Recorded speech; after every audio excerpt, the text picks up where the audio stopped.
पूरी शरीर बेजान होने के बावजूद भी इस व्हीलचेयर पर बैठे इस इंसान का दिमाग औरों से बहुत ही ज़्यादा तेज़ था। जी हाँ, मैं बात कर रहा हूँ स्टीफन विलियम हॉकिंग की, जिनका जन्म 8 जनवरी 1942 को इंग्लैंड के ऑक्सफोर्ड में हुआ था। इनके पिता का नाम फ्रैंक हॉकिंग और इनकी माता का नाम आइसोबेल हॉकिंग था। दोस्तों, इस मशहूर साइंटिस्ट ने विज्ञान के क्षेत्र में बहुत बड़ा योगदान दिया है। स्टीफन हॉकिंग का जीवन शुरू से ही काफ़ी कठिनाइयों से भरा हुआ था, लेकिन उन्होंने कभी अपने सपनों को देखना बंद नहीं किया था। किसी ने सच कहा है, जब इरादे बुलंद हो तो आप किसी भी कठिनाई का सामना बहुत ही आसानी से कर लेते हैं। इनको गणित में बहुत ही रुचि थी और वो इसी विषय में पढ़ाई करना चाहते थे, लेकिन उस समय ऑक्सफोर्ड यूनिवर्सिटी में यह विषय नहीं हुआ करता था, जिसकी वजह से इन्हें फिजिक्स को ही चूज करना पड़ा। फिजिक्स में फर्स्ट डिवीजन से ग्रेजुएट होने के बाद इन्होंने कैम्ब्रिज यूनिवर्सिटी को ज्वाइन करके अपनी आगे की पढ़ाई को जारी रखा। साल 1962 में कैम्ब्रिज यूनिवर्सिटी में department of applied mathematics and theoretical physics DAMTP में इन्होंने ब्रह्मांड विज्ञान पर रिसर्च किया।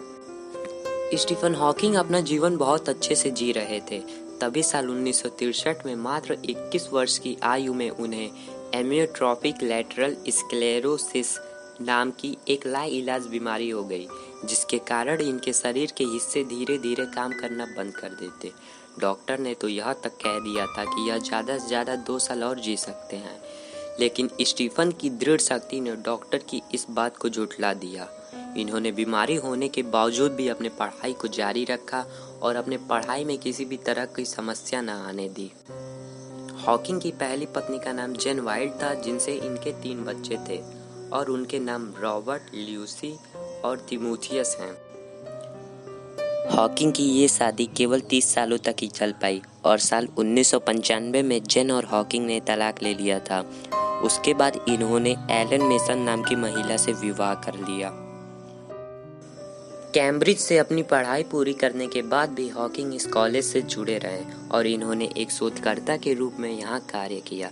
इन्होंने साल 1972 में DAMTP में बतौर एक सहायक शोधकर्ता अपनी सेवाएं दी और इसी दौरान इन्होंने अपनी पहली अकादमिक पुस्तक the large scale structure of space time लिखी थी। यहाँ पर कुछ समय तक कार्य करने के बाद इन्हें रॉयल सोसाइटी फेलोशिप में शामिल किया गया।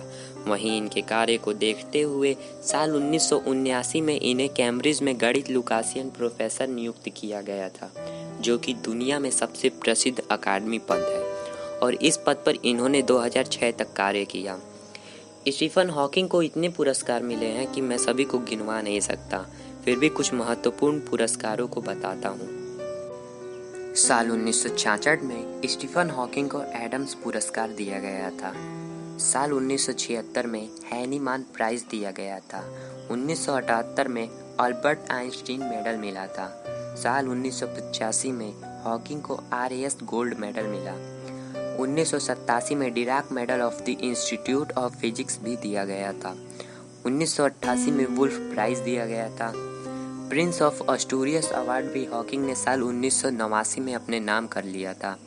1999 में लिलाइन फेल्ड मिला। इन्होंने कोपले मेडल भी 2006 में अपने नाम किया। फंडामेंटल फिजिक्स प्राइज 2012 और BBVA foundation frontiers of knowledge award 2015 में दिया गया। जो बंदा ना कुछ बोल सकता था, ना चल फिर सकता था, उसने केवल अपने दिमाग के माध्यम से पूरी दुनिया को हिलाकर रख दिया था। दोस्तों, स्टीफन हॉकिंग द्वारा विभिन्न कार्य किए गए हैं, लेकिन अगर मैं आप लोगों को यह बताऊं तो वीडियो बहुत लंबी हो जाएगी, इसलिए इसकी अलग वीडियो मैं आपको दे दूंगा। स्टीफन हॉकिंग ने अपने जीवन काल में कई किताबें भी लिखी हैं और उनकी यह किताब अंतरिक्ष के विषय में लिखी गई है।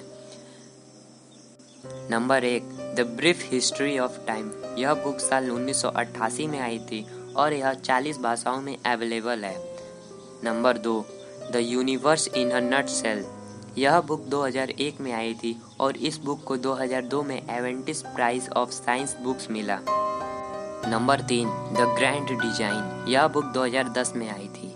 Number 4, black hole of baby universe. यह बुक 1993 में आई थी। स्टीफन हॉकिंग ने बच्चों के लिए खास एक बुक लिखा था जिसका नाम George and the big bang था। यह बुक 2011 में आई। साल 2014 में इनके ऊपर एक मूवी भी आई थी जिसका नाम था द थ्योरी ऑफ एवरीथिंग। इस फिल्म में उनकी ज़िंदगी के संघर्ष को दिखाया गया था और बताया गया था कि किस तरह से इन्होंने अपने सपनों को पूरा किया था। दोस्तों, स्टीफन हॉकिंग कहते थे जीवन दुर्भाग्यपूर्ण होगा यदि ये अजीब और रोचक भरा ना हो तो। और अंत में 14 मार्च 2018 को मात्र 76 वर्ष की आयु में इनका निधन हो गया। तो आज के फैक्ट में बस इतना ही। फिर मिलेंगे एक नए और मज़ेदार फैक्ट के साथ। तो गाइस, अगर आप लोगों को हमारी वीडियो अच्छी लगी हो तो वीडियो को लाइक शेयर सब कीजिए एंड हमारे चैनल को सब्सक्राइब करना ना भूलिए।